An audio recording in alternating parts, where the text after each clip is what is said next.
I think just I know the draft is ongoing. We don't have any picks in the seventh round, so it looks like we're done picking. But I think it's a really was pleased with how these last 3 days have gone. This is the culmination of a lot of hard work. So I'd first point out the work of our scouts, those road scouts. Wish I could have been with them this weekend, but this is definitely the fruits of their labor. So we went armed with a ton of information, and that's to their credit. And then the whole personnel group, the coaching staff. It takes a lot of people to put this thing together. So I think armed with all that information, I think we found some guys that we're excited to bring into our building. I think we got better on both sides of the ball. And I think we added some guys that we're looking forward to developing. I don't think any of us think any of the guys we've added are finished products. So that's the fun part in getting to work with them. And, obviously that'll start virtually and remotely. And then eventually that will turn into, being, hands-on with them, God willing, sooner than later. So pleased with how it went. You can never predict it, but I thought the plan was sound, and kudos to Andrew Berry and his crew. Excellent. We're going to open up to questions. Tom Withers, you can lead the day. Hey, Coach, I was wondering what advice or feedback you might have got from the NBA executive in the family. I wouldn't say, okay. I'd say a lot of free advice and a lot of feedback. He loves athletes. He loves. There were players that he was sending me links to their pro day or links to their highlight tape. So he wants very badly to be on staff with the Browns. Unfortunately, we don't have a spot for him. But I did talk to him a bunch this week. This is the draft, whether NFL or NBA. That is the fun part, and he certainly loves the NBA draft. And I can tell you, he enjoyed watching his Browns this weekend. You talked about the plan being very sound. Do you feel like you guys were able to execute exactly what you wanted? Obviously, you addressed some very major needs. Any stone left unturned here? I think you're always looking to improve the roster, Tom. I mean, certainly you look at some of the spots that we said we wanted to get younger. We wanted to bring in some competition at some of these positions. So we did that. But then at the same time, you never know how the board's going to turn out, and you may take a guy that you never thought would be there at that given moment. So I think you really, at the end of the day, if you trust the board, you're usually right. There's a reason our scouts and coaches work this hard. There's a reason we put this board together, and I think to the group's credit, we really stuck to that board. Thanks, Coach. Who's that band behind you, Tom? That's the Who. Very nice. Okay, next we're going to go to Tony Grossi. Oh, all right. Caught me unawares here. The tight end, we know your affinity for tight ends, but this one's the John Mackey Award winner. Say a little bit about him, and is your room getting overly populated? Yeah, to the second part, I don't think so, Tony. I really think there's a way to get all these guys on the field, sometimes at the same time, sometimes not. But I just think there's versatility in that position. I think being able to move guys around the formation is a very big deal. I think keeping teams in base defense can be helpful at times, not every game, but sometimes you go into a game and you like to keep them in their base, keep 3 linebackers on the field, keep them out of their nickel sub packages, which can a lot of times bring some exotic pressure. So there's some thought to that. And then also just the value of the pick. We think this kid's a pretty good football player, and he was available at a spot that we thought it was worth taking him. And I think it's our job, my job, our coach's job to make it work with the guys we have, and the more we have in the room, I think the merrier. All right, great. With that, we're going to go to Nate Ulrich. Nate, just give it 1 second. There's a little bit of a delay for your line to be unmuted. Okay, we'll try that again in a second. Scott Petrick, you're up. Coach, you and Andrew talked so much about being on the same page and having the same philosophies. Do you feel like the picks over the last 3 days really kind of show that? You mentioned scheme fit a lot over these last couple of days. Am I allowed to mention it again? Yeah. Yeah, I mean, I don't know if it's some mystery, but I think Andrew and I see this thing very similarly.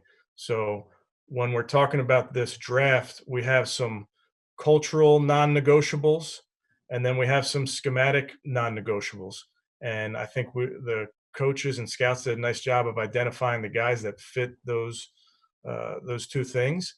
And I think Andrew and I had some great discussion throughout the spring, throughout the last couple of days, along with our group on our call. So I think it was a collaborative effort, but I wouldn't call it anything surprising. I think we all knew the work that was put into this. We all knew kind of where we stood on a bunch of issues, and I think that's occurred from having conversations the last couple of months, Scott. Well, I know it's always supposed to be like that, but I would think that not every organization, and I think we've seen it here, there isn't always that type of back and forth or collaboration. Yeah, I don't know. I know how we do it, and I will tell you, we don't agree on everything. We've had there's always some good conversations, and they've occurred even in the last couple of days. We encourage pushback from each other. We don't want a bunch of yes men. I don't want a bunch of yes men on our coaching staff. The best coaches, best offensive staffs that I've been a part of push back on each other and they challenge each other. So that's kind of the spirit in which we're doing this thing. Thanks. Thanks, Scott. Nate, we got that figured out. Your line is now open. Take it away. Thanks. Hey, Kevin, what would you say is maybe the biggest takeaway, biggest accomplishment, big picture coming out of this thing? And then for Andrew Barry, I know you're just talking about the relationship and everything. In Minnesota, you saw a veteran GM work it for a while. What impressions did you have of Andrew over these last 3 days? And is there anything you learned about him in the moment? Yeah. Big picture, Nate, probably need a couple days to think about that. You every game you go in with a game plan, and then you get hit with something and you got to adapt, and you're out of an injury happens, so you got to adjust. And I think we went into this draft with a similar game plan and idea, and then I can tell you there were times where guys were on the board which we did not think they'd be there, or there were times where you're thinking of trading up and it didn't work, or you want to trade back and it didn't work. So I just think I was really impressed how Andrew was able to navigate these last 3 days, because it can be stressful, as you can all imagine. It was more stressful than game day, I told him, for me. But yeah, I think he did a great job, and I think he's built for this. I think he's got the right demeanor. He's got the right amount of intelligence. Couldn't get into Penn, but again, not going to hold it against him. But really was very impressed with how he operated. He knew when to have everybody be very quiet, and he knew when to take in input. So he looked like a seasoned vet to me. Thanks, Nate. Mary Kay, you're up. Hey, Coach. First of all, can you comment about what do you like about Donovan Peoples-Jones? What do you see his role being for you? Obviously, when you have, Odell and Jarvis, do you have enough balls to go around for, to get him on the field? And then after that, just basically from, your whole offense has basically kind of been transformed. And what do you think of your offense now? Yeah, with Donovan, I think we got a player that he's played outside and inside. I think there's versatility with this player in terms of where you can play him in the formation. I think having return ability, having a history in the return game helps. I do think he's got the physical skill set to be a special teamer. So there's a lot that this kid can do, and then it's going to be a matter of him showing it to us. And that's the exciting part, where I can get him with Chad O'Shea, who's had a lot of history with a bunch of different types of wide receivers. So, with Donovan, his numbers do jump off the page at you, and we all know that. And then it's our job and his job to get everything we can out of himself. We want to get the best version of Donovan Peoples-Jones. And I recognize I don't want to say something too nice about a Michigan Wolverine. In terms of the offense, I just go back, Mary Kay, to when we first got together back in January and we talked about the type of person, the type of people we are going to add to this thing. And I think we've been consistent in how we've done that. Um, just because we've added players, it guarantees us really nothing. So that's where the work comes in right now with the coaches and the players in this virtual offseason. And then, we have a ways to go. We're definitely not where we want to be, but I'm appreciative of the group we've been able to put together to this point. Thanks. Excellent. Thank you, Mary Kay. Next, we're going to go to Jeff Shadell. Jeff Shadell, you're up. Hey, Kevin, have you talked to Bill Callahan about Nick Harris, 6'1"? Can he play guard for you? Yeah, Jeff. Yes, I've talked to Coach Callahan about all these guys, and we do think there's some position flexibility with Nick. He's a talented player. I think there's a very obvious schematic fit with his movement skills. He's a tough player. Plays through the whistle. His athleticism is on display, and I think I really like the makeup of the person. But we'll see once we get our hands on him and teach him this system. We'll see exactly where he fits, whether it be center or guard. Thanks, Jeff. We have 4 people in the queue now. We'll wrap up those 4, and then we're going to call it a day for Coach. We're going to go to Marla. Oh, hi, Coach. I counted the shoes this morning. It was 115. So is that good enough? You qualify as a fiend, yes. All but in the original boxes except for 2. I was just wanted to talk to you about kind of the marriage of analytics and football. Did you use that sometimes as a tiebreaker, or was that? I mean, when this whole thing was put together, everyone was kind of freaking out about how that was going to work. Yeah, the team I came from, the Vikings, they use analytics. I think all 32, I'm assuming, use it. How they use it varies. Where in the process of the evaluation they use it varies. We have our own way of doing it. And I will tell you this, we make sure that it's an integrated approach. So it's never one thing. It's a tool just like, obviously, the evaluations by the scouts and what you see on tape is still the precedent.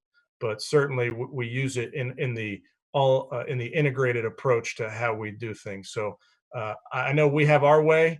I will just tell you, all 32 are to some degree using all the information you can, which makes sense to me. If you're making decisions like this, you want to really have all the information at your fingertips.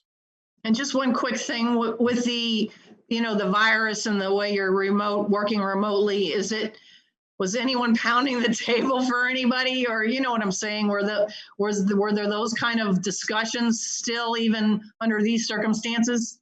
There were, and I think what happened was, you'd be 10 picks away, and we'd talk about the names of the players we were thinking about, and all right, there's 4 names we're thinking about, and open it up to discussion and go to bat for a guy. So I think those are the fun discussions, and I think you can really you can make a lot of headway there when you do that, and you make sure everybody is comfortable sharing their opinions. And I can promise you, we have guys that see some players differently. You're never going to pick all consensus picks in a draft. That just doesn't happen.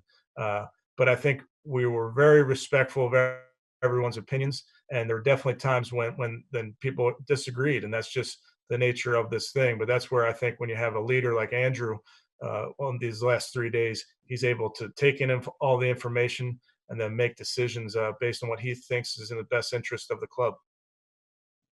Thanks. Great. We're going to go to Doug, Nate, Scott, and we'll wrap. Doug, take it. Hey, Kevin. Obviously, we've talked about fit so much since you've been hired, but having gone through this draft process now as a head coach for the first time, it's like, what does it do when you're getting guys that aren't just good football players, but fit what you want to do? Like, how does that make you feel as a head coach? Because I'm sure there's been times when you've been on staffs where, hey, we have good football players, but maybe it doesn't exactly fit what we want to do. What does fit really mean for you when you see it happening? Well, there's a certain style of offense and a certain style of defense, and definitely a certain style of special teams for the Cleveland Browns. So when we're going out, we want to see if we can identify the guys that can play to that style. Now, I will say this: we wouldn't be very good coaches if we said, "Oh, if we eliminated good players just because they couldn't fit." So there's some schematic misfits, but I think a lot of times there's guys that you say, well, he doesn't do this perfectly, but he does this so well, we could definitely make it work. And that's our job to make it work. So I think that's where we have those conversations early and often about what their traits are, what their skill set is. And then we recognize that none of these guys are perfect. So what are we willing to value? What trait are we willing to value more than the other is kind of the conversations that have come up over the last couple months. Okay, Nate. Kevin, you guys didn't draft a defensive end, so my question is, should we read into this as any kind of commitment from the organization with Olivier Vernon playing for the Browns in 2020? I mean, that's my assumption. Obviously, I think Olivier is a really great player. He's, unfortunately was banged up a little bit, but, we look forward to all our guys contributing next year. So I think not really, but I wouldn't say it was a message of any sort, the fact that we didn't draft a defensive end. We're not in the business of sending messages via the draft. We just kind of going back previously when trusted the board. And as the players came up, we made sure that we had the right people for the job. And Scott Petrick to close. Hey, Coach. Hey, I wanted to ask you how the first week of the offseason program went. What kind of attendance did you have, and what did you think you were able to accomplish? Yeah, I thought it went really well. I think the guys are definitely responding to the coaches. I think there's we as coaches are figuring out new ways to do this thing, and I've really challenged the coaches to think outside the box and think creatively how we can reach these players remotely. And the feedback I've gotten from the players has been very positive. So we're working real hard to teach these systems to the guys, making sure that they're getting the information. And now at this point that we're able to have interaction with them, and we can have Zoom calls where they can ask questions, we can test them, see what's making sense, I think has been really helpful. So I think so far so good. And the nice part is we got, I think, 9 more weeks of this. And God willing, at some point during those weeks, we're together in the building with the guys. But I do think there's a lot of work to be done in the classroom because, as I'm sure you all know, these systems, these offensive and defensive systems, as you teach them, we're going to take our time and we're going to be the teachers that coaches are. So our job right now is to find as many ways as we can to get this information across to them. Because as I told the players, it doesn't matter what I know, it doesn't matter what the coaches know, it matters what our players know. Are you having Zoom calls with like 50 or 70 guys at the same room? Yeah, we have done that. Yep, a lot of smaller Zoom calls, though. Just it's a little bit more conducive to teaching and learning, but we have had some bigger calls. Yes.